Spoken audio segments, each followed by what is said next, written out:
आप सुन रहे हैं वक्ती कहानी रिया का अगला भाग। संगीता के पिता शादी के लिए राज़ी हो जाते हैं। शाम ढल चुकी है।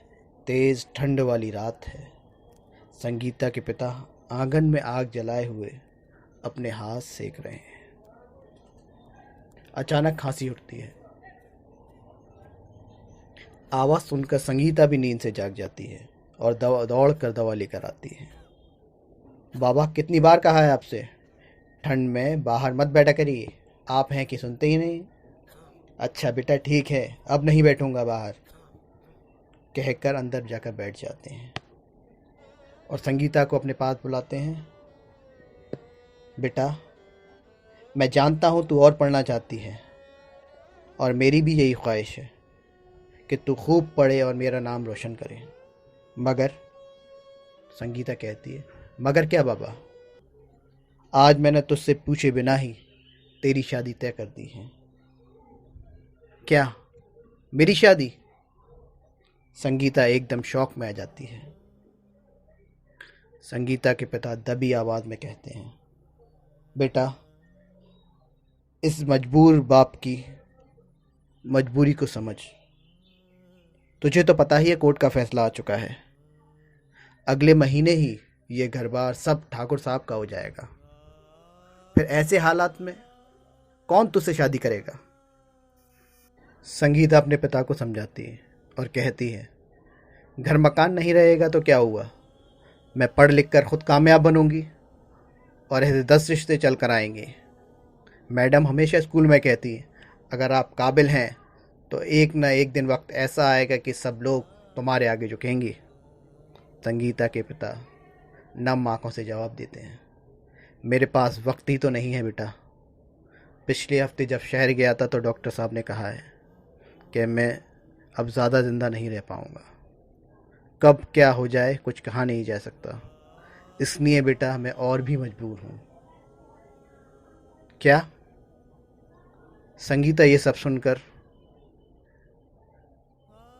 अपने पिताजी से निपट जाती है और रोने लगती है। पिता उसे समझाते हैं, जाना तो सबको एक दिन है बेटा, पर मैं तुझे अकेले इस हाल में नहीं छोड़ सकता।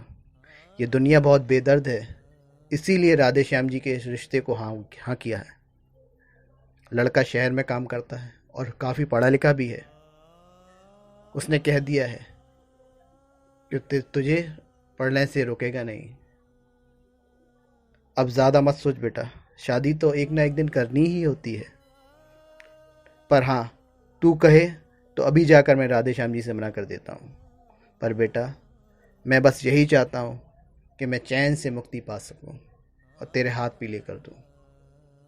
संगीता पिता से कहती है, माँ बाप कभी अपने बच्चों का बुरा नहीं सोचते, तो फिर मैं क्यों चिंता करूँ? आपने जो किया अच्छा किया। रही बात मेरे ख्वाबों की, तो उम्मीद है तो हिम्मत भगवान खुद देगा। मैं शादी के लिए तैयार हूँ। आप राधेश्याम चाचा को बोल दो। आखिरकार शादी का वो दिन आ ही जाता है। संगीता के पिता अपनी हैसियत से ज़्यादा पूरी बारात का आदर सत्कार करते हैं। जो इच्छा हर एक पिता के मन में होती है, उसी इच्छा को लेकर संगीता को विदा किया जाता है।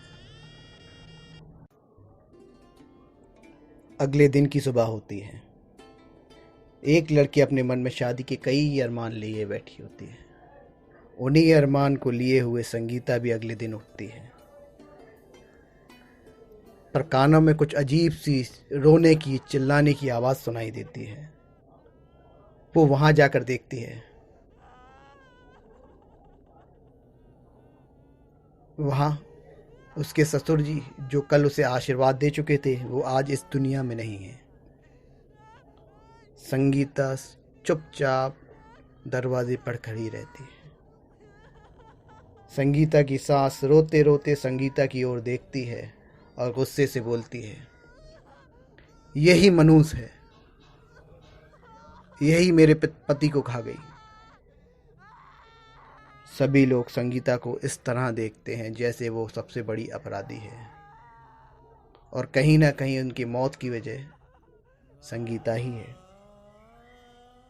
समाज के हर तबके में यही होता है। अगर कोई मरता है तो उसकी वजह दूसरे को बताई जाती है। ख़ास तौर पर एक औरत ही औरत की दुश्मन होती है। पर क्या ये सही है? अगर बहू के आने पर ससुर की डेथ हो जाती है तो क्या इसमें दोषी बहू है? नहीं, मौत तो खुदा के हाथ है।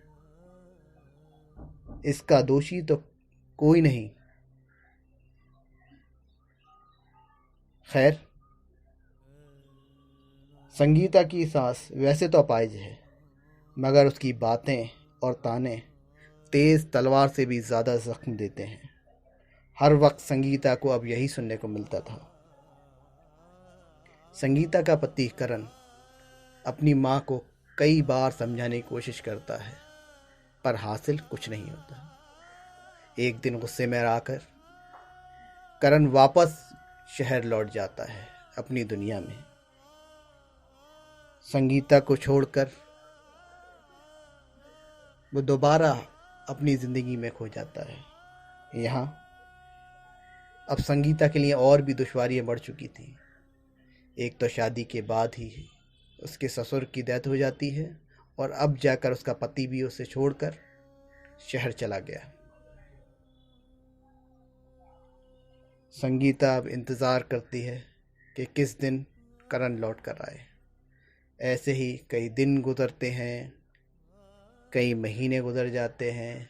अब तो वक्त वो भी आ चुका है कि रिया जन्म ले चुकी है, पर संगीता का इंतज़ार है जो अब ख़त्म होने का नाम नहीं लेता।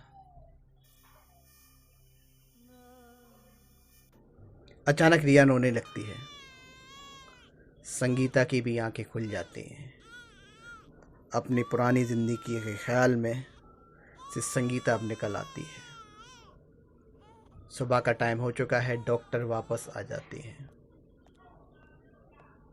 और संगीता, कैसी है रिया? संगीता जवाब देती है, अब ठीक है मैडम।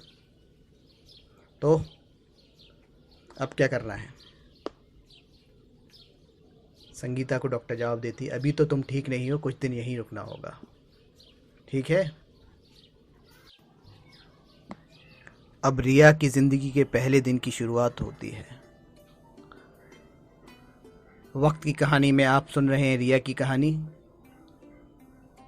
इस चैनल को सब्सक्राइब कीजिए, लाइक कीजिए और कमेंट ज़रूर करें। जल्द ही आपको इसका अगला भाग सुनने को मिलेगा।